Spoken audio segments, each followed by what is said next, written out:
নমস্কাৰ, আপোনালোক সকলোকে মোৰ ইউটিউব চেনেল আছাম এক্সাম কৰ্ণাৰলৈ স্বাগতম জনাইছোঁ। আজি আপোনালোকক SCAT ডিলেটৰ 2025 বৰ্ষৰ যি অনলাইন আবেদন আছে তাৰ বিষয়ে জনাম। প্ৰত্যেকটো ষ্টেপ আপোনালোকক দেখুৱাই যাম, গতিকে প্ৰথমৰ পৰা শেষলৈকে চাব।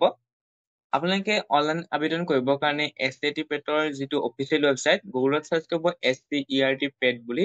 চাৰ্চ কৰাৰ পিছতে যিটো অফিচিয়েল ৱেবছাইট পাব তাতে আপোনালোকে আহি পেলাই এইবিলাক ক্লিক কৰি দিব। ক্লিক কৰি দিয়াৰ পিছতে আপোনালোকৰ অলপ টাইম ল'ব, যিহেতু আজিৰ পৰা অপেনিং হৈছে। 18 মে'ৰ পৰা আপোনালোকৰ অনলাইন আবেদন আৰম্ভ হৈছে। ইয়াত আপোনালোকে চাব পাৰে 18 মে'ৰ পৰা অনলাইন আবেদন আৰম্ভ হৈ আপোনালোকৰ 5 জুনত শেষ হ'ব অনলাইন আবেদন। এডমিট কাৰ্ড 5 জুলাইত আছে আৰু আপোনাৰ যি এক্সাম আছে সেয়া হ'ব 13 জুলাই তাৰিখে আৰু ৰিজাল্ট দিব 28 জুলাই তাৰিখে। তাৰপিছত ইয়াত কিছুমান গাইডলাইন দিছে, সেইখিনি আপোনালোকে মন কৰিব। ইয়াত উল্লেখ কৰিছে আপোনালোকৰ ফটো চাইজৰ পৰা ধৰি ডকুমেণ্ট চাইজলৈকে উল্লেখ কৰিছে, সেইখিনি চাব। ইয়াত কৈছে যি পাছপোৰ্ট চাইজ ফটোগ্ৰাফ হ'ব লাগিব, যে ৰিচেণ্ট ফটোগ্ৰাফ 100 KB হ'ব লাগিব। চিগনেচাৰো তেনেকৈ 100 KB হ'ব মেক্সিমাম, তাতকৈ বেছি হ'লে নহ'ব। Certificate proof of age, admit card, আপোনালোকৰ চাৰ্টিফিকেট SLC ইকুইভেলেণ্ট এক্সামিনেশ্যন, অৰ্থাৎ আপোনালোকৰ যি ডেট অফ বাৰ্থ, সেই ডেট অফ বাৰ্থ থকা প্ৰুফ লাগিব। তাৰ কাৰণে আপোনালোকৰ এডমিট কাৰ্ডখন, মেট্ৰিকৰ এডমিট কাৰ্ডখনতে উল্লেখ থাকে, গতিকে আপোনালোকে দিব লাগিব 450 KB। Marksheet and pass certificate higher secondary marksheet আৰু পাছ চাৰ্টিফিকেট দিব লাগিব। আপোনালোকৰ 450 KB হ'ব লাগিব, তাতকে বেছি হ'ব নালাগিব। এইবিলাক আপোনালোকৰ চাইজবিলাক চাই ল'ব। চাৰ্টিফিকেট, কাষ্ট চাৰ্টিফিকেট তেনেকৈ 45, EWS, PWD এইবিলাকো আপোনালোকৰ চাইজ 450কে বেছি হ'ব নালাগিব। আৰু মোবাইল নম্বৰ আপোনালোকে ইয়াত ভেলিড মোবাইল নম্বৰ দিব লাগিব, কাৰণ আপোনালোকৰ যিহেতু প্ৰচেছখিনি মোবাইল নম্বৰ যোগেদি হ'ব। তাৰপিছত ইয়াত আপোনালোকৰ যি বয়স আছে, বয়স আপোনালোক 2025 চনৰ 1 জুলাই মতে হ'ব লাগিব, অৰ্থাৎ 1 জুলাই 25 চনৰ আগতে আপোনালোকৰ বয়স 18 বছৰ হ'ব লাগিব। আৰু 1 জুলাই 2025ৰ আগতে আপোনালোকৰ 36 বছৰ হ'ব লাগিব। তাতকে বেছি হৈ গ'লে তেতিয়া আপোনালোকৰ নহ'ব। অৰ্থাৎ 1 জুলাই আগতে যদি আপোনাৰ 35 বছৰ হৈছে, তেতিয়াহ'লে আপুনি ৰিলেক্সেশ্যনৰ জৰিয়তে পাব। কিন্তু আপোনালোকৰ জেনেৰেল কেটেগৰী হ'লে 36 বছৰলৈকে আপোনালোকক দিয়া হৈছে, মানে বয়সটো দিয়া হৈছে। গতিকে অনলাইন আবেদন কৰিবৰ কাৰণে আপোনালোকে এইখিনি তথ্য আপোনালোকে জানিবটো দৰকাৰ। ইয়াত আপোনালোকে তললৈ স্ক্ৰল ডাউন কৰিলে ৰেজিষ্টাৰ বাটনটো দেখিব। যোৱাবাৰ পে'মেণ্ট আছিল 600, এইবুলিও পে'মেণ্ট 600, গতিকে আপোনালোকে 600 দি পে'মেণ্ট কৰিব লাগিব। তাৰ কাৰণে আপোনালোকে ৰেজিষ্টাৰ বাটনটোত ক্লিক কৰিব। ৰেজিষ্টাৰ বাটনটোত ক্লিক কৰাৰ পিছতে আপোনালোকৰ ইয়াত আহিব কেণ্ডিডেট ৰেজিষ্ট্ৰেশ্যন। আপোনালোকে ইয়াতো দেখিব, যেতিয়া ৰেজিষ্ট্ৰেশ্যন কৰিব লগ ইন আৰু ৰেজিষ্টাৰ ইয়াতো দেখিব। ৰেজিষ্টাৰ আৰু লগ ইন বটন দুটাতে দেখিব। ইয়াতো লগ ইন কৰিব পাৰিব আহি পেলাই, আৰু যেতিয়া ৰেজিষ্ট্ৰেশ্যন কৰা নাই ৰেজিষ্টাৰ বটনটো ক্লিক কৰি ৰেজিষ্টাৰ কৰিব পাৰিব। ইয়াত আপোনালোকৰ চিলেকশ্যন দিব লাগিব। ইয়াত আপোনালোকৰ মিষ্টাৰ, মিছ আপোনালোকৰ যি হয় নামটো দিব। ল'ৰা হ'লে মিষ্টাৰ, ছোৱালী হ'লে মিছ, যি হয় দিব। শ্ৰীমতী, মতি এইবিলাক আপোনালোকে চাই ল'ব।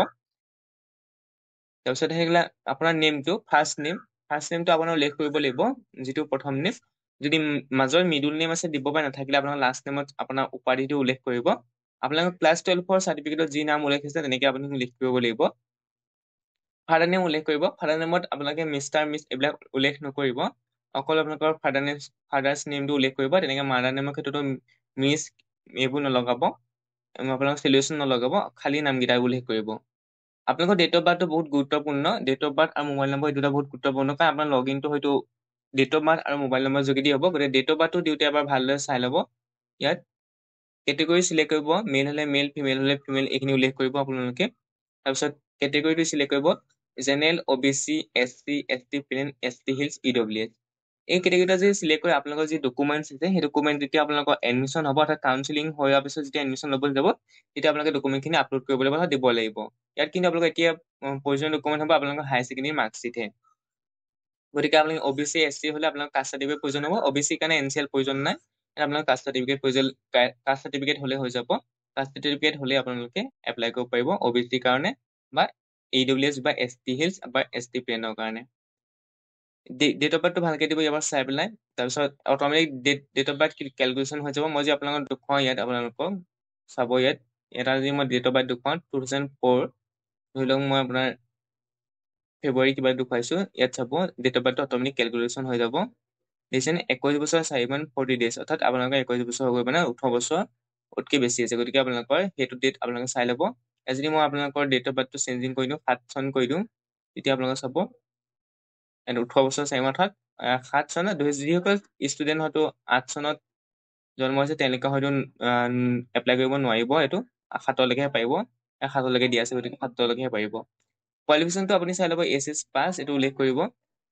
তাৰপিছত আহিলে ফোন নাম্বাৰ, ইয়াত আপোনালোকে ফোন নাম্বাৰটো উল্লেখ কৰিব, তাৰপৰা ইমেইল আইডিটো উল্লেখ কৰিব। ইমেইল আইডি আৰু ফোন নাম্বাৰ দিয়াৰ পিছত ছেভ ইন প্ৰচিড বটনটো ক্লিক কৰি আপোনালোকে নেক্সট পেজলৈ যাব পাৰিব, অৰ্থাৎ ৰেজিষ্ট্ৰেশ্যনটো কমপ্লিট হৈ যাব। গতিকে আপোনালোকে এইকেইটা ভালদৰে এপ্লাই কৰি, মই বাৰে বাৰে কৈছোঁ আপোনালোকে ডেট অফ বাৰ্থ আৰু মোবাইল নম্বৰ ভুল নকৰিব, এই দুটা আপোনালোকে শুদ্ধকৈ দিব। শুদ্ধকৈ দিয়াৰ পিছত আপোনালোকে ভালদৰে এবাৰ চাই ল'বলৈ ছেভ ইন প্ৰচিড বটনত ক্লিক কৰিব। ৰেজিষ্ট্ৰেশ্যন কমপ্লিট হোৱাৰ পিছত আপোনালোকৰ লগ ইন কৰিবলৈ আহিব। মই কৈছোঁ যে লগ ইন কৰোঁতে আপোনালোকে ডেট অফ বাৰ্থ আৰু phone number the log in কৰিব লাগিব, গতিকে ডেট অফ বাৰ্থটো দিওঁতে আপোনালোকে সাৱধান হ'ব। ইয়াত আপোনালোকৰ এইখিনি আপোনালোকে চাই ল'ব, log in using register mobile number birth, verify your register data and apply for course, fill all the required details, pay the application fees, download the acknowledgement slip। গতিকে আপোনালোকৰ 5টা ষ্টেপ আৰম্ভ হ'ব। গতিকে আপোনালোকে প্ৰথম লগ ইন কৰিব, তাৰপিছত লগ ইন কৰাৰ পিছত আপোনালোকে এপ্লিকেশ্যন ফৰ্মখন ফিল আপ কৰিব লাগিব। তাৰপিছত আহিলে আপোনালোকৰ কমিউনিকেশ্যন ডিটেইলছ, ওপৰত আপোনালোকৰ থাকিব যিখিনি ৰেজিষ্ট্ৰেশ্যন কৰিছিলে সেইখিনি থাকিবই। তাৰপিছত আহিলে কমিউনিকেশ্যন ডিটেইলছ। কমিউনিকেশ্যন ডিটেইলছত আপোনাৰ ইয়াত এড্ৰেছত আপোনাৰ গাঁওখনৰ নাম দিয়াৰ লগতে পোষ্ট অফিচ, PS সকলো উল্লেখ কৰিব। তাৰপিছত আহিলে এণ্টাৰ পোষ্ট অফিচ, ইয়াত পোষ্ট অফিচৰ নামটো দিব। ষ্টেট আপোনালোকে এবাৰ চিলেক্ট কৰিব, আছাম বুলি ওলাই থাকিব অট'মেটিক, অৰ্থাৎ অনলি মানে আছামৰ ষ্টুডেণ্টৰ কাৰণে সেইটো এপ্লিকেবল, অৰ্থাৎ আছামৰ ষ্টুডেণ্টে পঢ়িব পাৰিব। ডিষ্ট্ৰিক্ট আপোনাৰ নিজৰ ডিষ্ট্ৰিক্টটো ইয়াৰ পৰা আপোনালোকে চাই ল'ব, নিজৰ ডিষ্ট্ৰিক্টটো যি হয় আপোনালোকে ইয়াৰ পৰা উল্লেখ কৰিব। ডিষ্ট্ৰিক্টটো উল্লেখ কৰিব। ইয়াত আপোনালোকৰ এইটো নহয় যে আপুনি ক'ত পঢ়িব সেইটো কাৰণে নহয়, ইয়াত আপোনালোকৰ নিজৰ কমিউনিকেশ্যন ডিটেইলছ খুজিছে। আপুনি যোৰহাটৰ হৈও বেলেগত পঢ়িব পাৰিব, অৰ্থাৎ বেলেগত এক্সাম দিব পাৰিব বা বেলেগ ডিষ্ট্ৰিক্টতো পঢ়িব পাৰিব। এইটো আপোনালোকৰ নিজৰ এড্ৰেছটো মাথো। এটা আপোনালোকে নিজৰ চাই ল'ব, নিজৰ ডিষ্ট্ৰিক্ট যি হয় আপোনালোকে পিনক'ডটো উল্লেখ কৰিব। তাৰপৰা যদি ছেইম হয়, এই ওপৰখিনি যদি আপোনালোকৰ ছেইম হয়, তেতিয়া আপোনালোকে মই দেখুৱাবৰ কাৰণে দেখিছোঁ XYZ পোষ্ট অফিচটো দি দিছোঁ। এটা আপোনালোকে চাব, যদি ছেইম হয় তেতিয়া আপোনালোকে কৰস্পণ্ডেণ্ট এড্ৰেছ আৰু আপোনালোকৰ যিটো পাৰ্মানেণ্ট এড্ৰেছ সেইটো আপোনালোকে ছেইম বুলি ক'ব পাৰি। গ্ৰীণ টিকটো দি আপোনালোকে পাৰ্মানেণ্ট এড্ৰেছ আৰু কৰস্পণ্ডেণ্ট এড্ৰেছ ছেইম বুলি আপোনালোকে ৰাখিব পাৰে। যদি ছেইম নহয় তেতিয়া আপোনালোকে তথ্যখিনি পূৰাব লাগিব বেলেগ বেলেগকৈ। তাৰপৰা আহিলে আপোনালোকৰ ইয়াত qualification details. Higher secondary class 12ৰ ইয়াত আপোনালোকে বৰ্ড চিলেক্ট কৰিব লাগিছে। Assam higher secondary, CBSE, ICSC আদাৰ যি হয়, অৰ্থাৎ CBSE ষ্টুডেণ্টেও এই এক্সাম দিব পাৰিব বা ICSC ষ্টুডেণ্টেও দিব পাৰিব বা বেলেগ কেটেগৰী বা বেলেগ বৰ্ডৰ ষ্টুডেণ্টেও এই এক্সাম দিব পাৰিব। এটা আপোনালোকে চিলেক্ট কৰিব আছাম হায়াৰ ছেকেণ্ডেৰী। মিডিয়াম আপুনি আপোনালোকৰ আছাম হায়াৰ ছেকেণ্ডেৰী মিডিয়াম কি আছিল সুধিছে, গতিকে আপুনি কি মিডিয়ামত পঢ়িছিলে, ইংলিছ, আছামিজ, হিন্দী যি মিডিয়ামত পঢ়িছে সেইটো উল্লেখ কৰিব আছামিজ। ষ্ট্ৰীম কি আছিলে সুধিছে, ছায়েন্স নে আৰ্টছ। যদি আপোনালোকৰ কমাৰ্চ বা ভকেশ্যনেল আছিল তেতিয়া আৰ্টছৰ কেটেগৰীতে সোমাব। যদি আপোনাৰ ছায়েন্স আছে ছায়েন্সটো ক্লিক কৰিব। যদি আৰ্টছ আপোনালোকৰ ভকেশ্যনেল বা কমাৰ্চ আছে তেতিয়াহ'লে আৰ্টছ এণ্ড আদাৰ্ছত ক্লিক কৰিব। ইয়াৰ অফ পাছিংটো আপোনালোকে উল্লেখ কৰিব কিমান চনত পাছ কৰিছে, যদি 2025 চনত পাছ কৰিছে 2025 বুলি উল্লেখ কৰিব।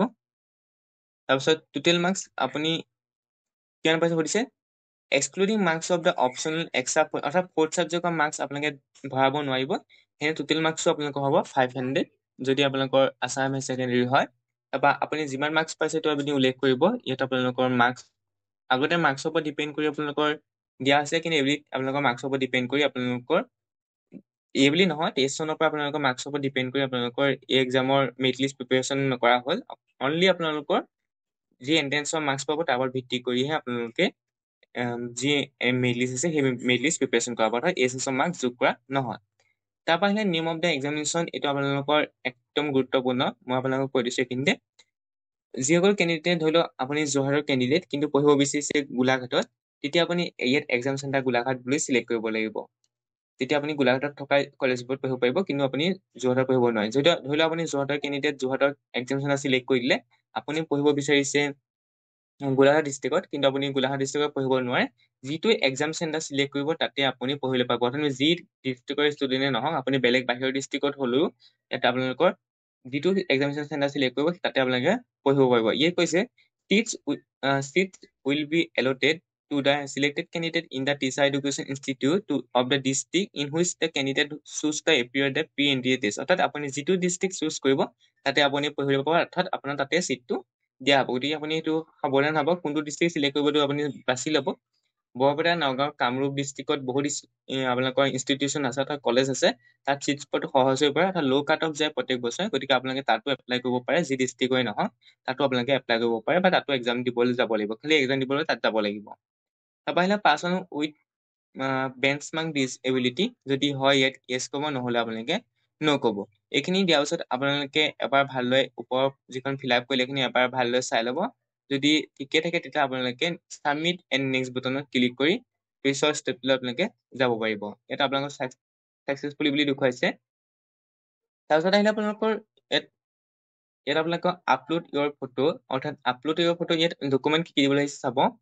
অৰ্থাৎ আপোনালোকৰ যিসকল কেণ্ডিডেটৰ এতিয়াও ৰিজাল্ট অহা নাই হায়াৰ ছেকেণ্ডেৰী, তেওঁলোকে এপ্লাই কৰিব নোৱাৰিব, কাৰণ আপোনালোকৰ হায়াৰ ছেকেণ্ডেৰী যিহেতু মাৰ্কশ্বিট লাগিব ইয়াত। আপোনালোকৰ যিসকলৰ ৰিজাল্ট আহিলে তেওঁলোকে এপ্লাই কৰিব পাৰিব, ৰিজাল্ট নহাসকলে এপ্লাই কৰিব নোৱাৰে।